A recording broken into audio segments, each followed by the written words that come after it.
Hello, it's Dr. Stephen Hassan. Thank you for joining our live stream. It is Friday, March 27th, 2026. Tomorrow is No King's Day.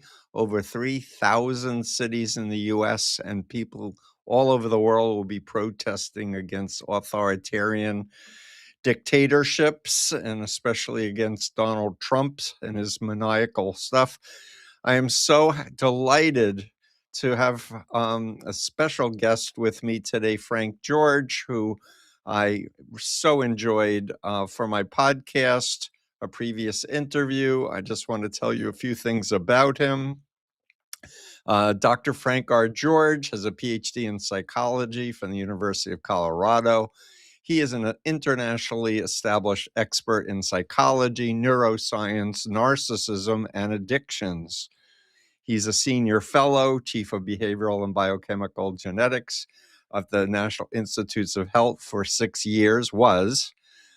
He currently ranks within the top 1% of Google scholars worldwide with nearly 200 publications and over 30 patents. I can go on and on and on about his awards and being on 60 Minutes and all kinds of things.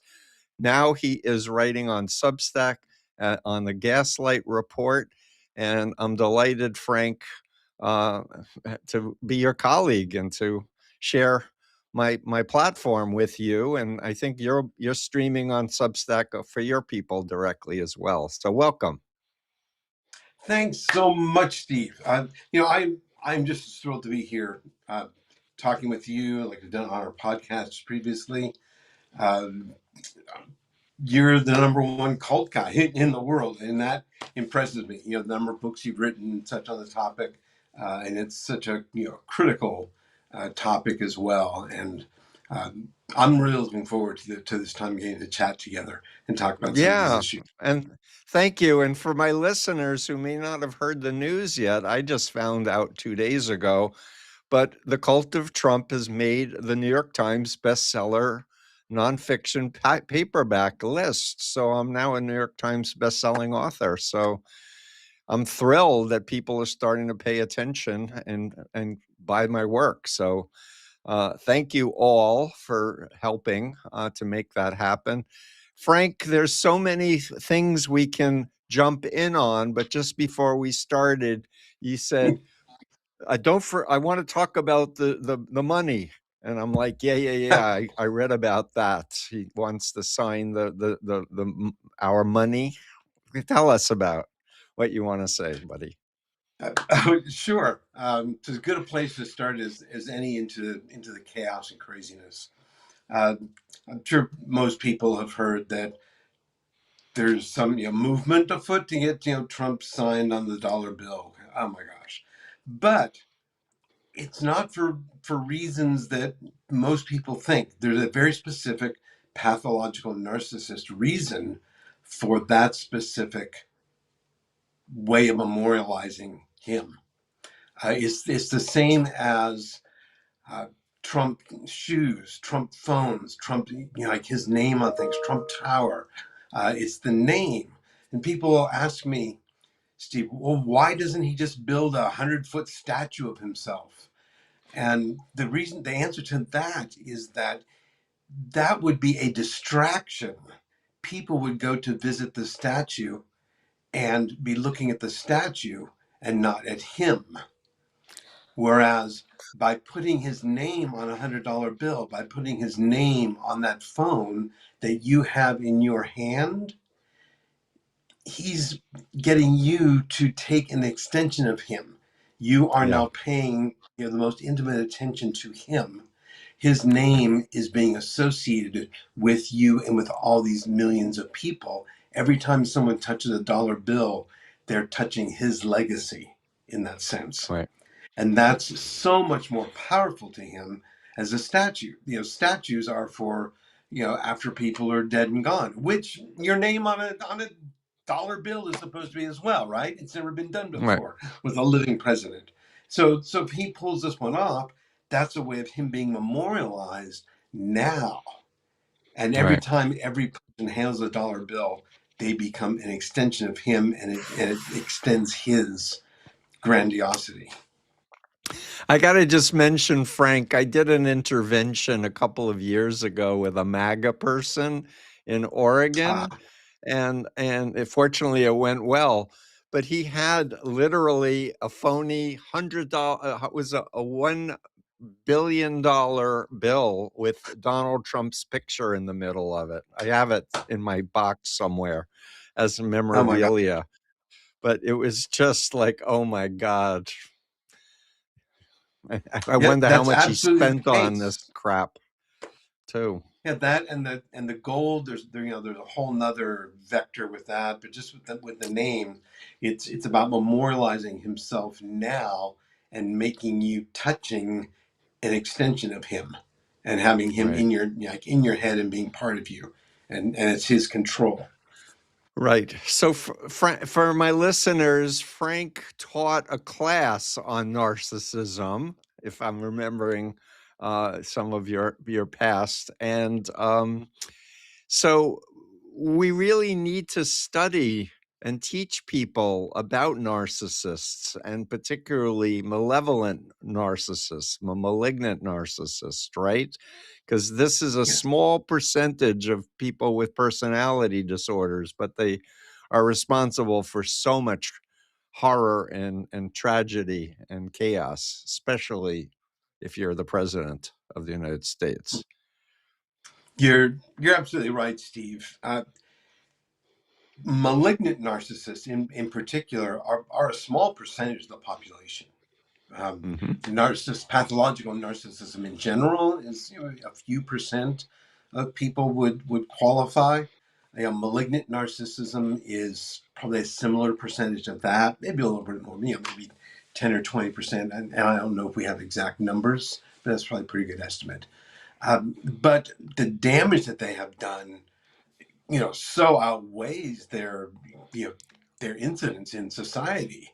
You Right. can go back millennia, and if you look at the worst dictators, emperors, what have you in history, they fit that pattern, so much, so closely.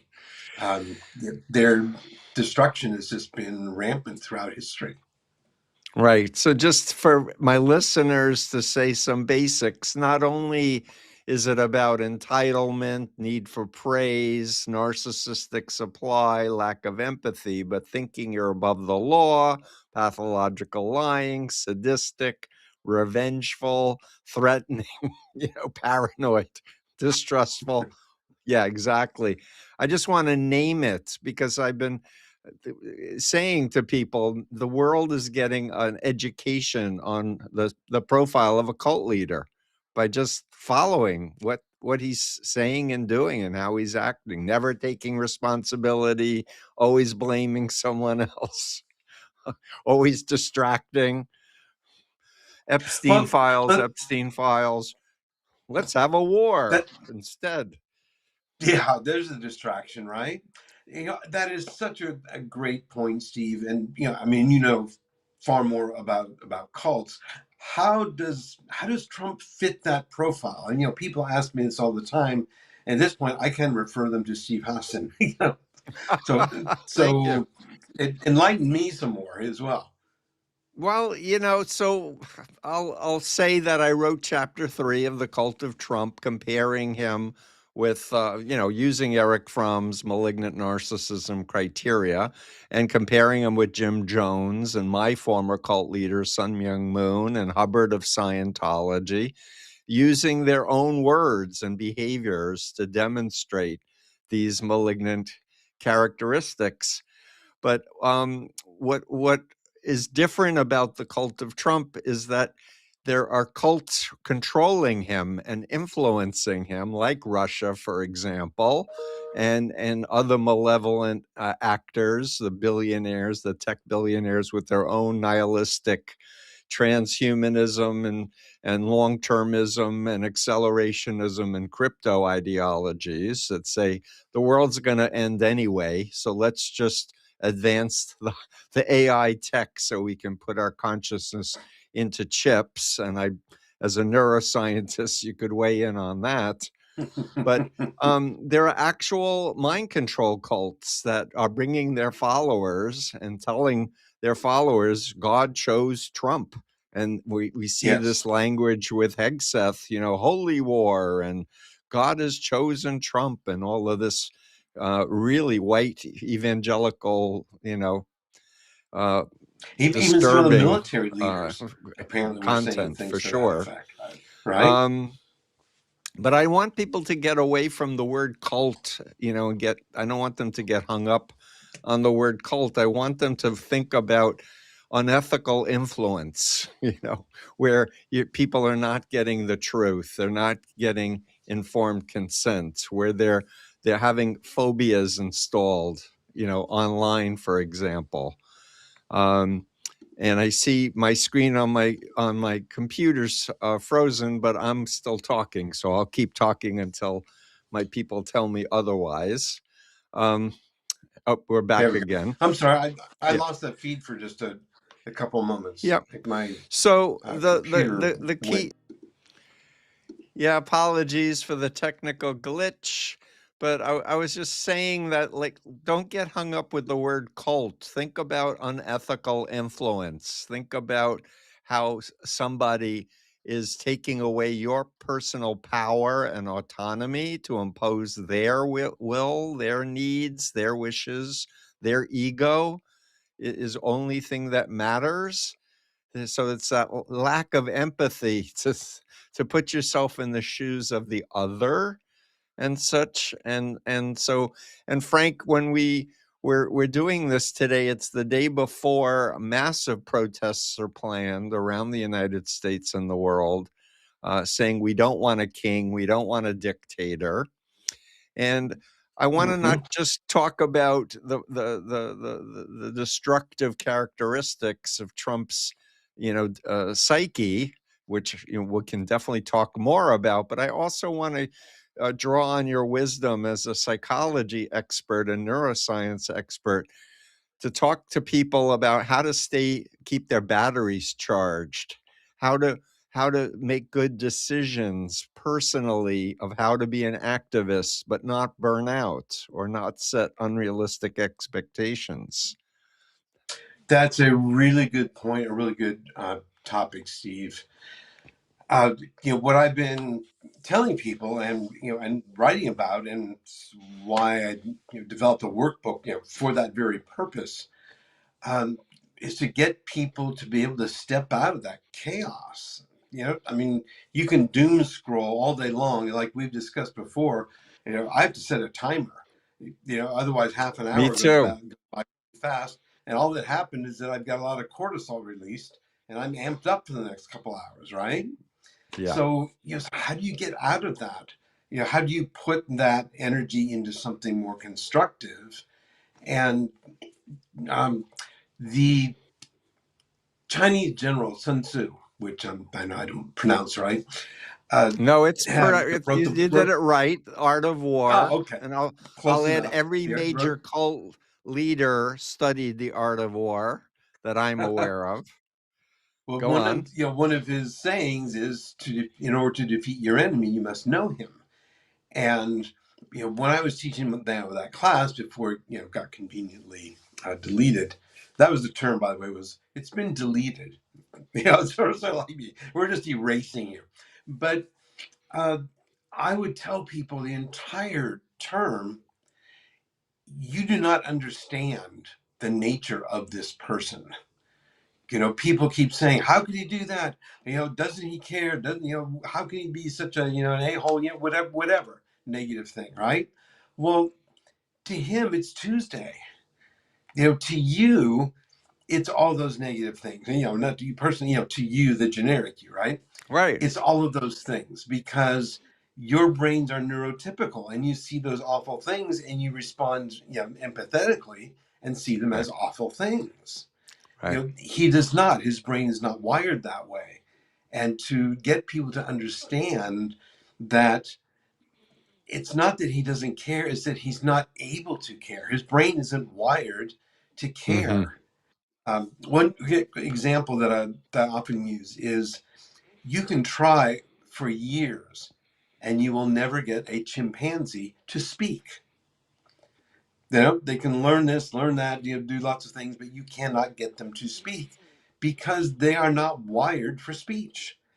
In the same way, you cannot get Donald Trump to show empathy because he's not wired to do so. Right. So for him, our fear, last time, with his former, I hate to use the word presidency, but his former term in office, let's say that, Yeah. we were truly concerned about him dropping nukes on North Korea for a while and on Iran. We said then he's going to go to war against Iran, and it got, stomped on by a number of military leaders and more rational cabinet members. Those Right. people don't exist now, and that has become our, I think, our really almost realized fear at this point. Right. Well, let me just say clearly, this time he came into power with the Opus Dei Heritage Foundation Project 2025 plan. And part of that plan was get rid of anyone who isn't loyal, to swear that he won the 2020 election, which he lost, right? As well as Yep. J6 was not a violent coup. And I need to mention, Frank, I just watched the George Orwell documentary, 2 + 2 = 5. If you remember the novel, very well done and very much, about dictators worldwide, historically and otherwise. But he wants, and they want us to adopt their reality as if it's real. Forget about our conscience, forget about science, forget about facts. Yes, Big Brother says this is 5. So I'm going to keep asking you till you see 5 fingers, but wait a that's right. minute, there's 4, right? Well, and But you have to some of the stay classic. grounded in yourself. Go, no, he's just telling me to lie. Well, some of the classic social psych experiments in the 1950s that I imagine you're probably familiar with, where you put a Ash, person in a room and here's 3 sticks, and which one is the tall, the longest, yeah, and that's it's Solomon obvious. Ash's conformity study, right? That's right, his conformity studies, and the Yeah. person's going, everybody else is saying it's number 2. It's not. It's number 2, and you go along with it, right? Yeah, the conformity work. It was So from astonishing. that study, and it was fascinating, and I teach all of my clients basic social psychology like that. Um, uh, Heroic resistors are the ones who stick to what they see with their own eyes.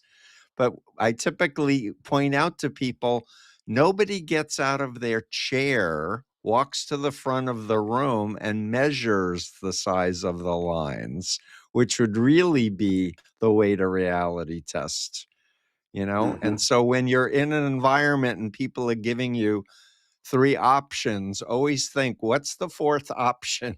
What's outside the frame that's being defined for me, where I can empower myself, have some control over the situation? Well, and the one thing that I think is the first primary thing that people need to be able to do is to understand the person, understand that disorder, so that you can step out of the chaos. And as Right. soon as you step back, you become an observer, right? You're not a participant. Because people ask me, as I'm sure maybe they ask you as well, how could you deal with this every day? It's like, well, I'm back here watching it.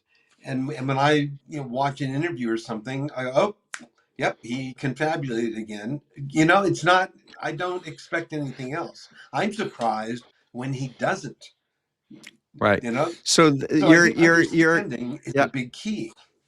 Yeah, no, you're explaining a very core principle, and I really want to underline it for my listeners. The way to stay grounded and to reality test is to be in your body, to be in your frontal cortex, and to know how to identify these techniques and tactics of mind control and manipulation. And to quote a former FBI trainer, I'm forgetting his name off the top of my head, but he was training agents to go undercover to infiltrate gangs and criminal enterprises. He said he would tell his trainees, if you can name it, you can claim it. Like, if you can understand the law of reciprocity, they're being nice to you and they're giving you gifts, because human nature is to give back, to feel indebted to the person who's Mhm. being so nice to you. It's a typical pimp tactic when they're trying Mhm. to groom and recruit people to exploit them, right? But if you understand the methods and the techniques, then you can step back and name it, and you don't take it personally, because you're, as you said, I just expect it, because he doesn't have an option but to be his, devious, destructive, lying self. What has been encouraging me more lately, uh, during the first term, it was so hard for us to get any word out about what was really going on, and it is an encouragement to hear on an increasing basis and to see in writing malignant narcissism. Yep. It's like, oh, thank you. That we worked so hard to get that out. And people will say, oh, he's a psychopath, he's a sociopath, he's this, he's that. Yes. But can we say the one thing and get everybody on the same page? Because Right. that's powerful. If somebody's depressed, you don't have people saying 10 different things. You'll say, oh, that person suffers from depression. Right. Everybody gets it. We need to be doing the same thing with malignant narcissism. I couldn't agree more. And I just want to also emphasize, if I can, Frank, because I did do a lot of research into psychological warfare. One thing that people are now getting that they didn't when the book came out, my book came out in 2019 during the first term, was Russia really recruited Donald Trump as an asset and as a useful idiot? People were like, no, no, no, no, it's a hoax, Russia hoax, Russia hoax. I said, they repeated it over and over again because your brain starts to act like it's true if it keeps hearing the same information over again. It's part of our Right. wiring as humans. You're a neuroscientist. Explain this, please. That people, if they hear a lie over and over again, and a big lie, that it starts to be accepted by the brain as if it's true. Uh, well, I'll keep talking until I hear from Frank. Uh, um, that's what we're now having, is a lot more neuroscience support for what we.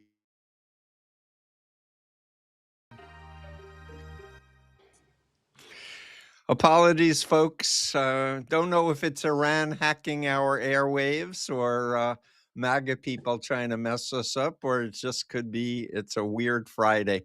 But Frank, I was asking you as a neuroscientist to comment on what we know about how the brain, if it hears disinformation over and over and over and over again, it starts acting like it's real, like it's a survival mechanism. But you explain it. Sure.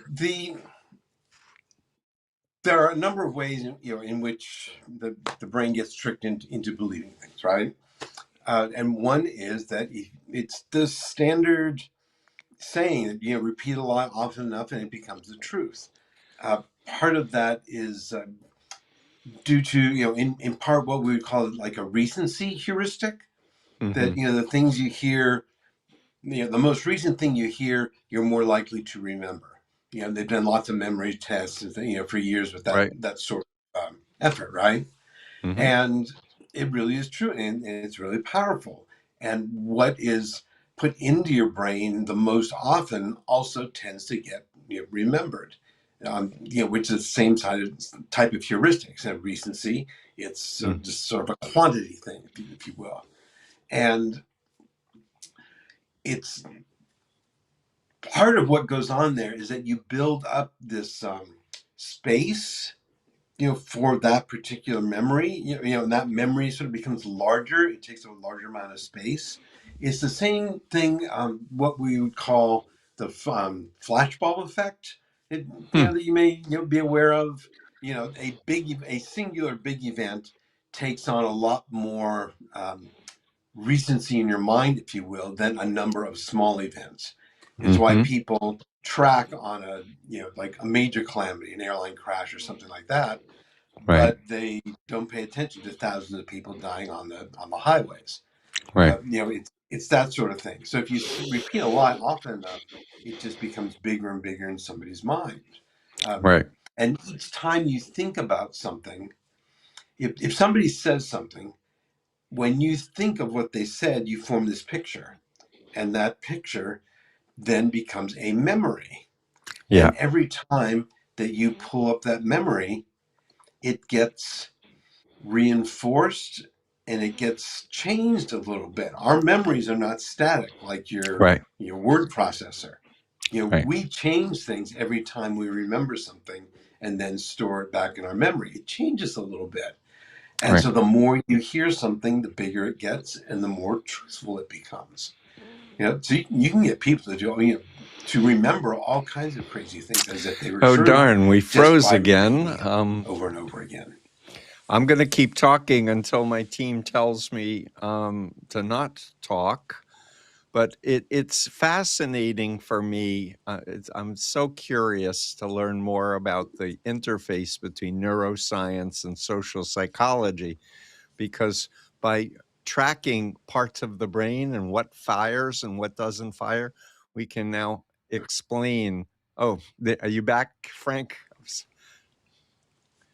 We're having freezing problems for some reason on the live stream I'm sorry, today. Steve. Can you hear me? Because I've got you frozen on my screen, so I didn't catch what you were just saying. So while we're waiting, I'll just continue that a lot of what was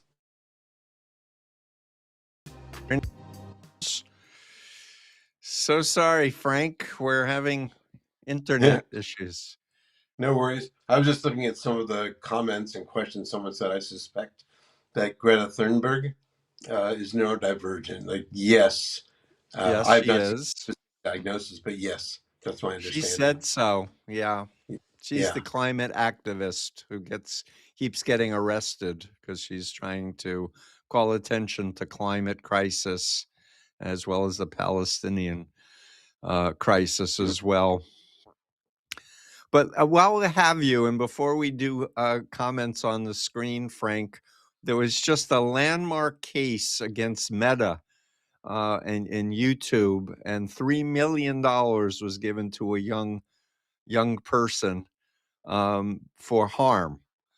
And they were using neuroscience that the company had actually learned years earlier that it's causing addiction and compulsion.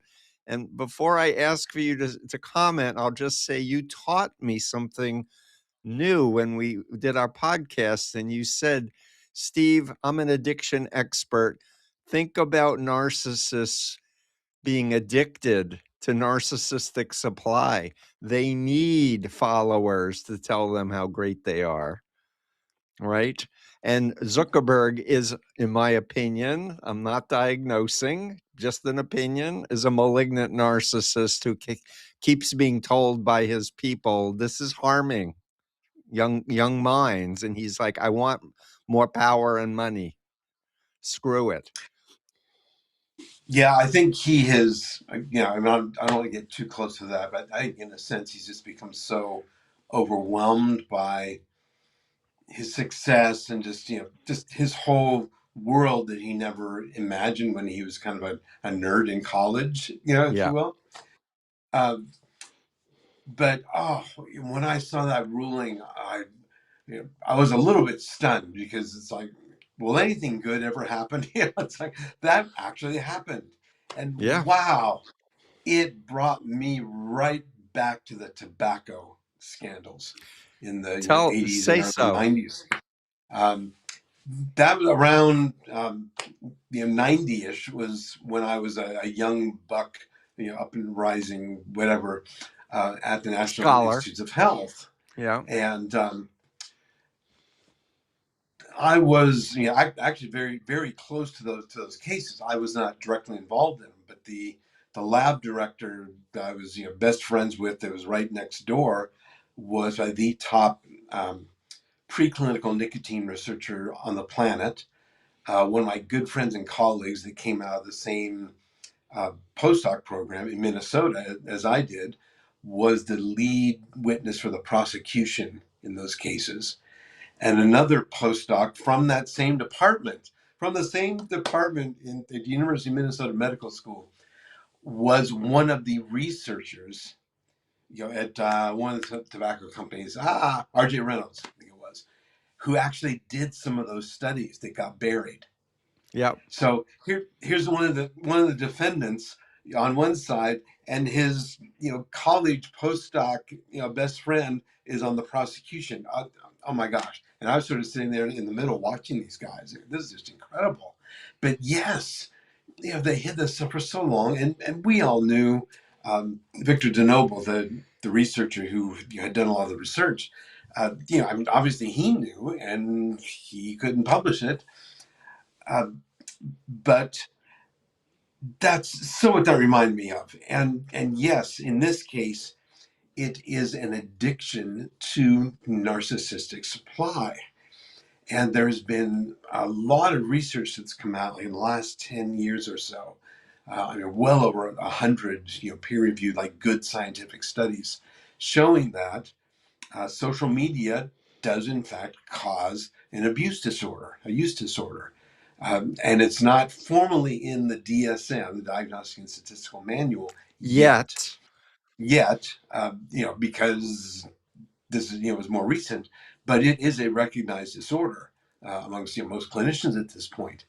And this coincides with what is a generally agreed on. There's some debate, but generally agreed on rise in overall population narcissism rates. If you take a basic narcissism test, the scores today are significantly higher than they were 20 years ago, let's say. Okay. Yep.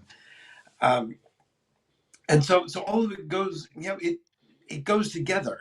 And the fact that these platforms would be causing an addiction, especially amongst younger, more vulnerable populations, makes perfect sense from that perspective. And it is an addiction to supply.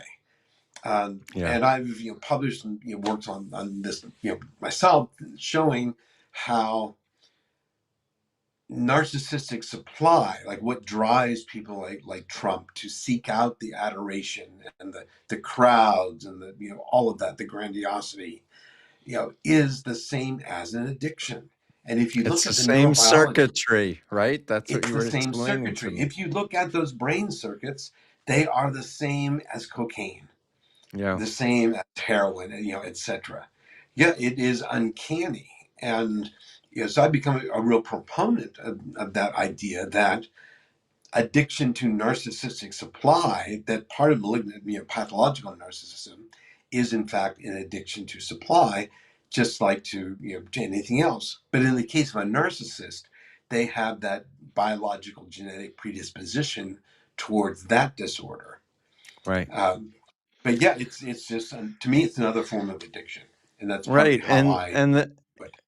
Yeah, and the New Mexico decision that was given by the jury is now being followed by a case in LA on this. And I believe there's like 100 more cases to follow. Yeah, But each time they introduce whistleblower evidence that the company had the research, had the scientific documentation, and squashed it and kept making decisions for money and profit and advertising and power and didn't care about the well-being.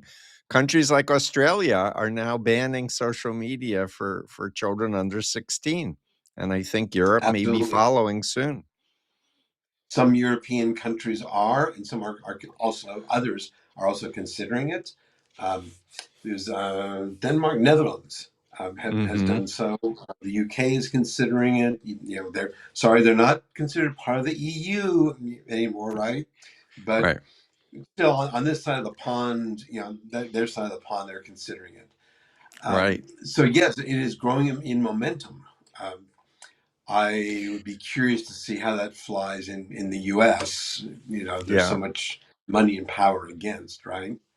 Yep. But I have to say that I am, all for it. I mean, I think it's very dangerous. When you Yeah. have people spending 10, 12 hours a day on their phones, and that, study that just came out also like a week or so ago, showing that if you do MRIs of these individuals, there is actual brain damage. Yeah, the brain There are shrivels, deficits. right? Because Yes, you're they show outsourcing forms. thinking. Yeah, they're showing forms of dementia, as teens because of their excessive social media use. And the study is very, very well done. I mean, it's Yeah. very, very robust finding.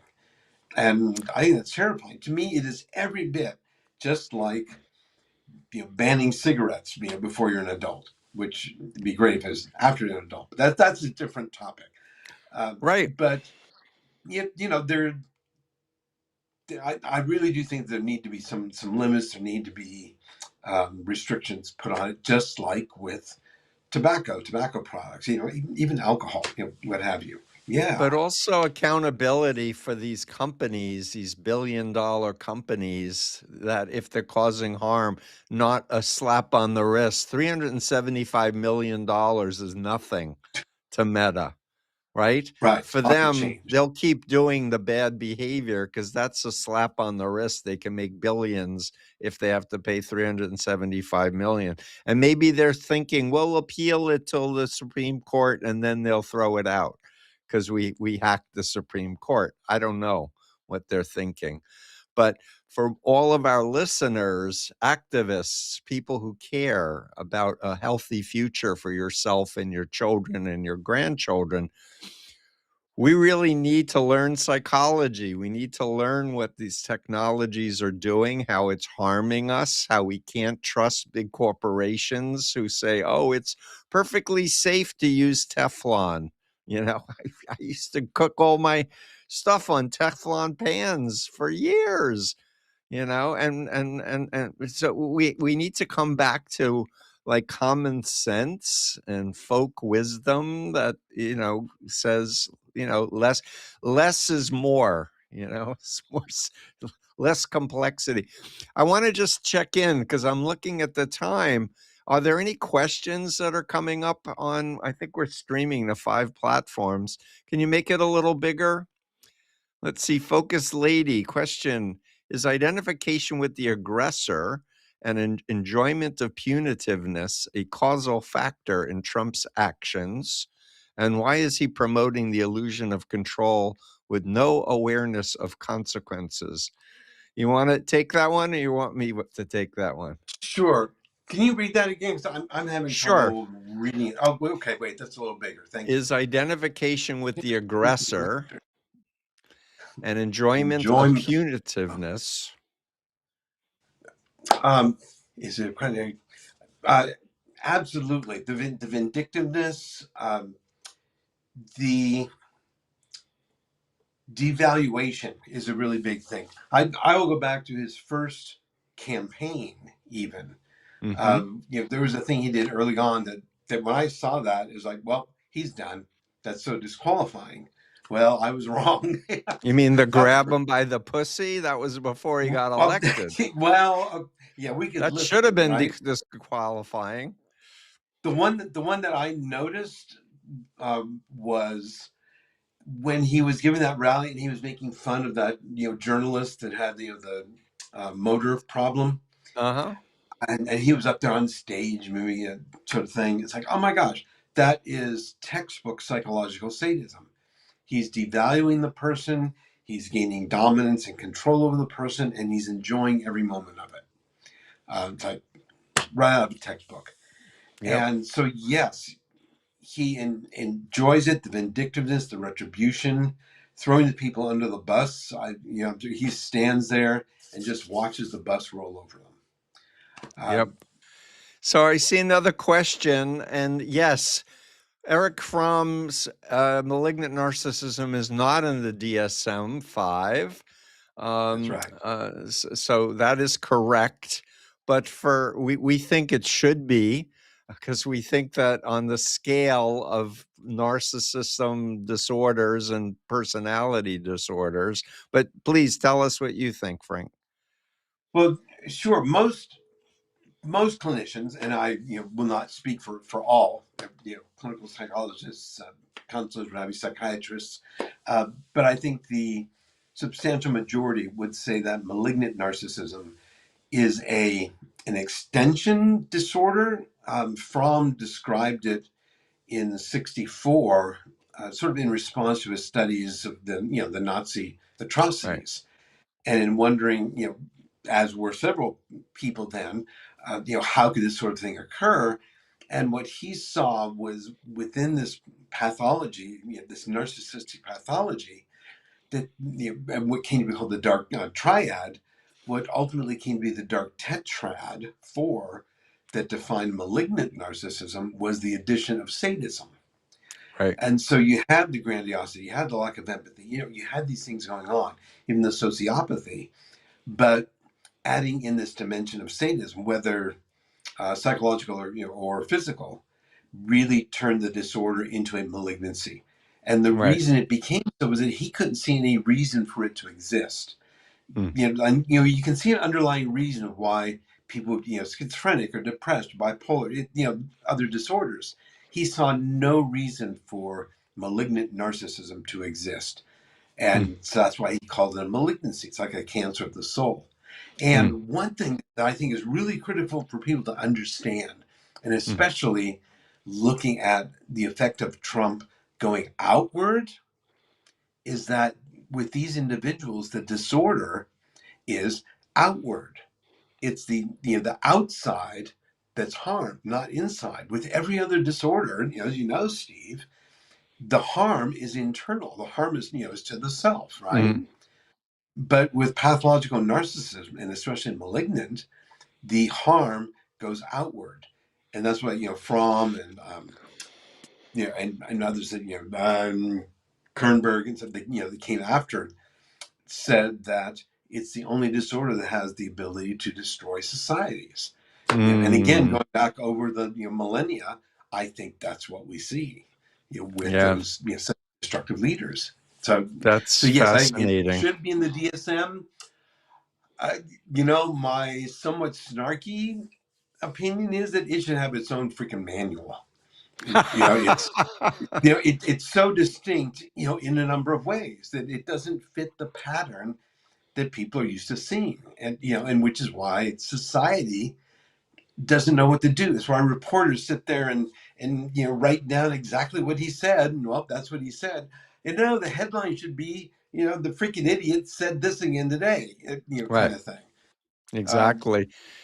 and people Exactly. don't I know how to just deal want to with it. comment on the earlier comment. Is it consensual? And my understanding of the DSM is that there are committees that are assembled for specific topics, and they vote on things.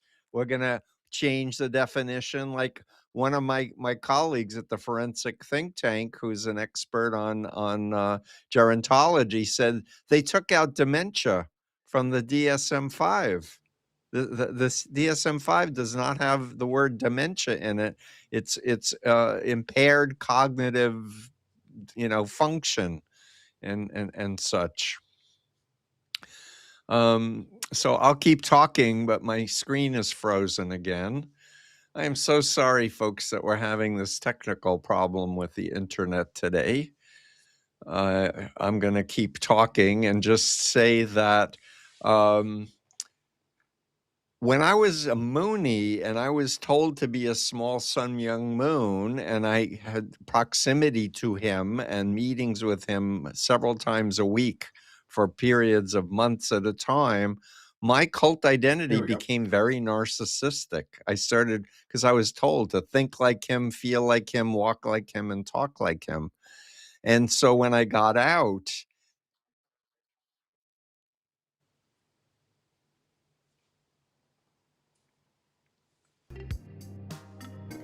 it is, we'll stitch them all together. we're unfortunately in our last 4 minutes, but I want to give my guest Frank George, distinguished psychologist, neuroscientist, um, whatever you want to say to close it out for today. I'm so grateful that you're willing to join me on this. Sure. I love our joint complementary backgrounds. We come from different places, and and the overlap I think is just right. And so I really have a lot of fun talking with you, and Me going too. over these questions and issues. I would encourage people to show up tomorrow. Be peaceful, be calm, be No sane. King's Day, right? Show up tomorrow, right? Part Continue, of be being sane. peaceful. Yep. Step out, understand it's malignant narcissism, and step out and just assume the craziness is the craziness, and you don't have to be a participant. Tomorrow is Yep. about being observers, right? And I would Yeah, add, if I may, Frank, just, if we paralyze, if we fawn, if we freeze and step out, we lose our future. We lose our sense of self and our power. Going out, you can build community, you can make a new friend, you can ask someone to join you, and you get power from realizing there's so many other people who feel as upset as you do and want democracy and want free speech and will not be cowed by threats and fear and such. And there I'm is in strength in Boston. numbers. Yeah, strength in numbers, exactly. Yeah, there's way more of us than them, and there's more smarts. That's the other thing I wanted to say. When I deal with cult groups, they're predictable because of their ideology. If you Right. understand their ideology, you understand who the players are, you can predict how they'll behave. We need to be creative and think outside the box and not operate within their defined parameters of psychological, manipulation and such. And people leave hate groups all the time, but they leave it because they build friendships with people they thought were the enemy that they were trained to hate. I've seen this over and over again, more contact. So we need experts who are trustworthy, who know science, who care about facts, and we need to really create communities in real life, right? Where we can, and you're a singer. You said you're going to go out and sing for No King's Day. Am I putting you on the spot? In fact, I'm performing tomorrow. I will admit it. And one of the songs that I'll be performing is Bruce Springsteen's Minneapolis. Yeah. Yay! Please I, record it. I want to hear that. I, And I Bruce don't know if you want to Springsteen hear it. is It won't doing be a as good whole as his. tour. He's going Yes. around the Yes. U.S. and Dropkick and Yeah. Murphys are headlining tomorrow in Boston. And the last No Kings, there was Oh. 100,000 or 125,000 people who turned out for the No Huh. Kings. So I'm expecting a big turnout tomorrow. Well, I'm sure I, cannot walk in Bruce's shoes, but yeah, I do have a very long, sort of sordid rock and roll entertainment industry history. That it's kind of Love kind it. of fun, and it's part I, of my interest in addictions. Fantastic. Did you happen to see the authorized biography of Bruce Springsteen, the documentary about his childhood? Look it up. No, I did not. I've seen it twice now. But I'm from New York, so like I grew up with the boss. He was over the Yeah, river in Jersey, right? Dr. Frank fascinating. George, thank you so much. The Gaslight Report, follow him on Substack. Um, let's do this again, Frank, and hopefully we'll have a better internet luck with I not look being forward kicked to it. off. Yeah, it's I really look really forward to it. fun to get to connect with you and share. And yeah, you teach me every time, and I love learning. So And thank vice you. versa. I Yeah, appreciate you. Thanks so thank much. you, and thanks to Jerry and Cami. Have a good day and see you at No King's Day tomorrow.